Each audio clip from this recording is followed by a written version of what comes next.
Hello and welcome back to another episode of Twisted Iron Projects. Today's video, I'm going to be going over how to make a simple flint striker.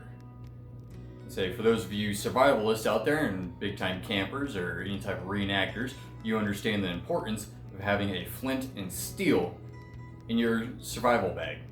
So today's video, we're going to be going over how to make a very simple design of one of these, as well as I'd like to announce that we've officially hit 1 year of me posting videos to YouTube. We've also hit a landmark of being over 300 subscribers, so I want to say thank you guys very much for subscribing. I'm happy that you are enjoying the videos.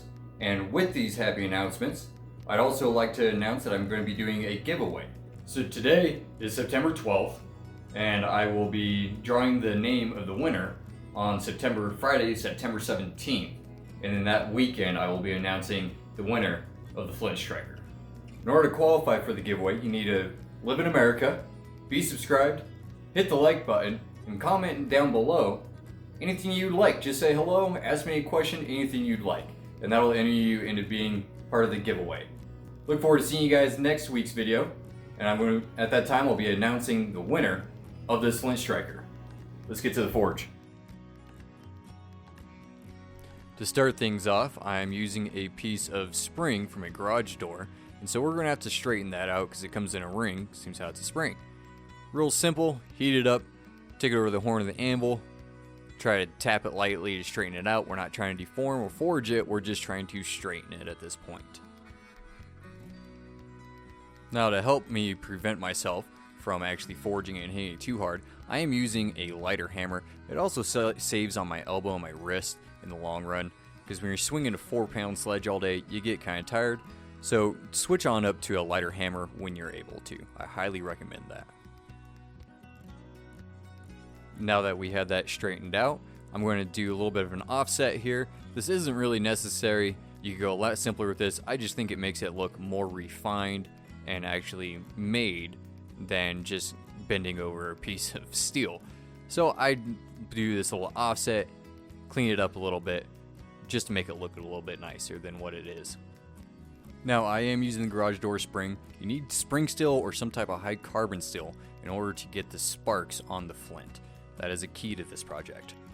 Now that I got that taken care of, I'm going to take it over to my bending tool that I made. This here is a 1 inch that I got it set for. I'm just going to bend it around until the two edges are parallel with each other. I'm going to do that to both sides. Fortunately, I left this one piece in the fire for a little too long, burnt the edge, but that won't affect nothing. Then I'm going to do the same thing to the opposite end. Try to make them look even and as straight as possible. And I also want the center section to be fairly flat and straight as well. This is actually going to be the striking surface, and so I want to make sure that it's smooth and flat. That way it's not jumping while I'm striking the flint.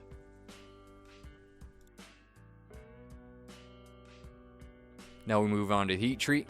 I took it up to just above magnetic, and I'm quenching it in oil right now. And I'm only going to quench the face that is going to be used as the striker. Now we have moved on to the grinder. All I'm going to do here is clean it up a little bit, knock some of that scale off with a brush, and then take it over the grinder here. I'm just going to grind that face, make sure it's nice and flat. That way, again, like I said, it's not bouncing when I'm striking it on the flint, chipping my flint up. And this is a pretty simple process. I just want to make sure that I am keeping it cool. That way I'm not tempering it on accident. And so there you have it. It's really that simple. That's how you take a piece of garage door spring and turn it into a nice flint steel set. That's it for today. Stay classy. Party on.